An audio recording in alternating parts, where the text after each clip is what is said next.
ربی الاول کی آمد ہے عاشقان رسول صلی اللہ علیہ وآلہ وسلم نے محفل ذکر اذکار اور ربی الاول کو شاندار طریقے سے منانے کے لیے تقریب اہتمام شروع کر دیا۔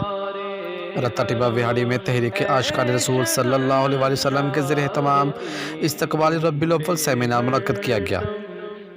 سیمینار میں علماء کرام کے ساتھ ساتھ ہر طبقہ فکر سے تعلق رکھنے والے افراد نے شرکت کی۔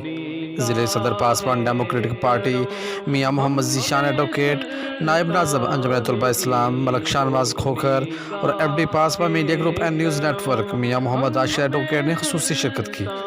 سیمینار سے خطاب کرتے ہوئے چیئرمین تحریک عاشقان رسول صلی اللہ علیہ وآلہ وسلم اختر شیرانی کا کہنا تھا کہ سیمینار کا منعقد کرنے کا مقصد ربی الاول کو بھرپور طریقے سے منانے کے لیے پلاننگز اور اہم امور پر گفت و شنید کرنا ہے، جبکہ میاں محمد ذیشان ایڈوکیٹ نے دوران خطاب آپ صلی اللہ علیہ وآلہ وسلم کی سیرت پر روشنی ڈالتے ہوئے کہا کہ آج ہم مسلمانوں کی پوری دنیا میں ذلیل اور رسوا ہونے کی وجہ دین سے دوری ہے۔ ہم مغرب کی تقلید کرتے کرتے اسلام سے دور ہوتے جا رہے ہیں۔ سیمینار سے علماء کرام نے ایک صفحہ پر اپنی توجہ مرکوز کر کے نبی محترم حضرت محمد مصطفیٰ صلی اللہ علیہ وآلہ وسلم کے بتائے ہوئے راستے پر چلنے کی اہمیت پر زور دیا اور ربی الاول کو بھرپور طریقے سے منانے کا عہد کیا۔ مزید خبروں اور تفصیلات کے لیے دیکھتے رہیے پاسبان لائیو نیوز HD۔ آپ ہمیں فیس بک اور یوٹیوب پہ بھی فالو کر سکتے ہیں۔